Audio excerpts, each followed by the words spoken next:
de ça, de retrouver la liberté du geste, de l'arabesque, remonter en arrière. Et j'ai fait plusieurs essais qui n'étaient pas bons parce que c'était trop volontaire, trop volontariste. Si je faisais directement une sorte d'arabesque avec le pinceau et qu'ensuite ça devenait parallèle en dessous, c'était plutôt gratuit. J'ai essayé des lettres d'alphabet, j'ai fait de trouver un signe qui s'inscrivait aussi. Et je ne trouvais pas la solution. Et c'est un jour en allant à l'atelier, après un orage, il y avait des feuilles mortes qui avaient été mouillées, qui restaient mouillées sur le sol, et les feuilles mortes en étant enlevées par le vent, laissaient la trace, la forme de leur empreinte, et le tour de la feuille qui faisait une sorte d'arabesque humide. Et ça m'avait donné la solution. Je me dis, mais dans le fond, j'ai ramassé ces feuilles, qui étaient des feuilles de platane, et elles m'ont servi pour commencer à faire les tableaux où je peignais avec les feuilles de platane en pochoir. Et là, pendant très longtemps, j'ai peint avec ça, ce sont des vraies feuilles auxquelles je mélange parfois une sorte de tronc de feuillage que je fabrique. Mais toutes les feuilles sont des feuilles réelles. Et il y en a qui viennent, il y en a certaines qui sont des platanes français. Il y a des platanes d'Istanbul et de Grèce. Ça, c'est des platanes français qui sont beaucoup plus simples, beaucoup moins complexes.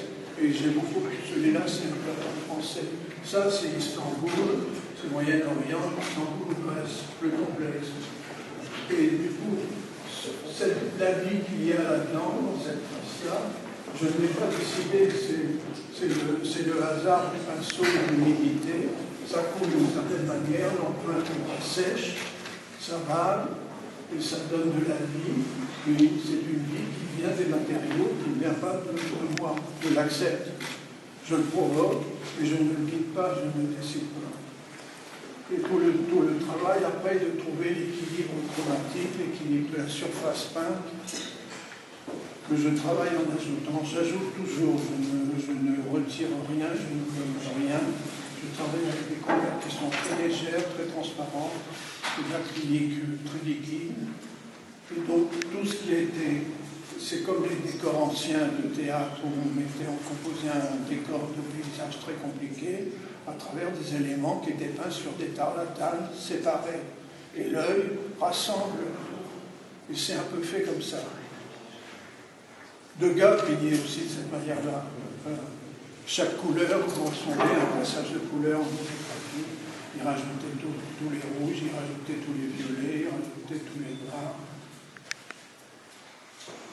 Et c'est fait, la dimension, je suis tributaire de ce que la nature me donne.